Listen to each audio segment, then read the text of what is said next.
Jahatnya globalis cabal dengan virus dan vaksin masih banyak yang belum sadar juga. Padahal 1,5 tahun sudah menghajar dunia. Kalau masyarakat awam, wajar mereka tidak paham, karena itu mereka memang diarahkan untuk selalu jadi korban, baik oleh pejabat ataupun media mainstream. Tetapi ada pejabat yang paham namun malah memilih menjadi agen globalis cabal. Ini keterlaluan. Tapi banyak juga pejabat yang gak paham bahwa 1,5 tahun ini dunia masuk kategori perang biologi. Namun tetap merasa saat ini adalah masanya business as usual, normal-normal saja. Jadi kita mundur sebentar.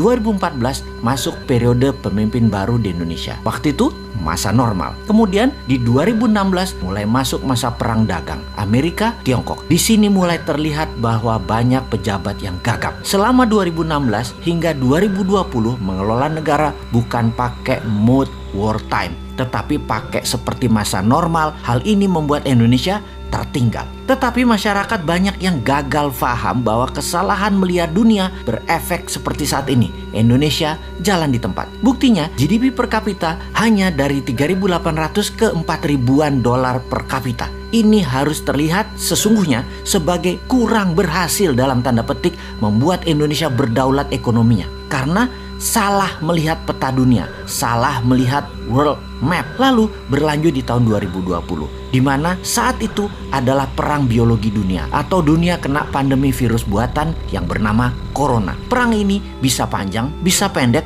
di setiap wilayah, tergantung pejabat suatu negara berstrategi mengelola negaranya. Kalau mau cepat, ada strategi bernegara yang memilih ikut maunya globalis, yaitu beli vaksin mereka. Ada yang tidak mengikuti produk globalis, yaitu tidak pakai vaksinnya, tetapi pakai imunitas atau imunoterapi, pakai penguatan imunitas tubuh. Penguatan imunitas tubuh sangat berlawanan dengan maunya globalis cabal, yaitu menggunakan vaksin. Negara yang di bawah pengaruh globalis pasti menghalangi terapi imunitas, termasuk tidak mengizinkan atau tidak mempromosikan biomedical yang pakai jamu-jamuan, herbal, stem cell, skeletum, multivitamin, dan lain sebagainya. Pokoknya harus vaksin, wajib vaksin. Produk asing lagi. Amerika, Rusia, India, Tiongkok semua terbanyak pakai produk mereka sendiri. Mau itu vaksin, mau itu biomedical peningkatan imunitas. Jadi ini fakta ya. Strategi keluar dan menang dari COVID kita bisa menghitung dari data lapangan, di mana kalau 70% populasi sudah memiliki kekebalan tubuh atau imunitas, maka dikatakan wilayah tersebut sudah memiliki herd immunity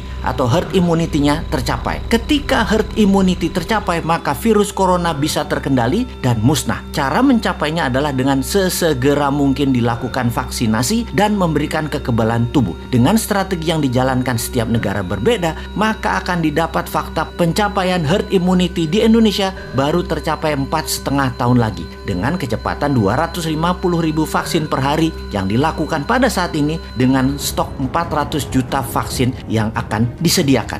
Ini waktu yang lama. Masa anak kita sekolah masih di gadget hingga 2 tahun ke depan sih? Waduh. Tetapi bagaimana? Lah bergantung banget sama produk asing. Coba yang namanya Nusantara, Merah Putih, dan lain sebagainya dikategorikan solusi. Pasti 2 tahun ke depan herd immunity tercapai, sehingga beberapa wilayah per Juli ini bisa sekolah normal anak-anak kita. Bukan sampai 4 tahun lagi hidup di gadget. Kita bandingkan sejak 6 bulan yang lalu. Amerika dengan 1,8 juta vaksin dan berbagai imunoterapi per hari, maka dalam 5 bulan lagi herd immunity di Amerika tercapai. Tiongkok lebih dulu lagi.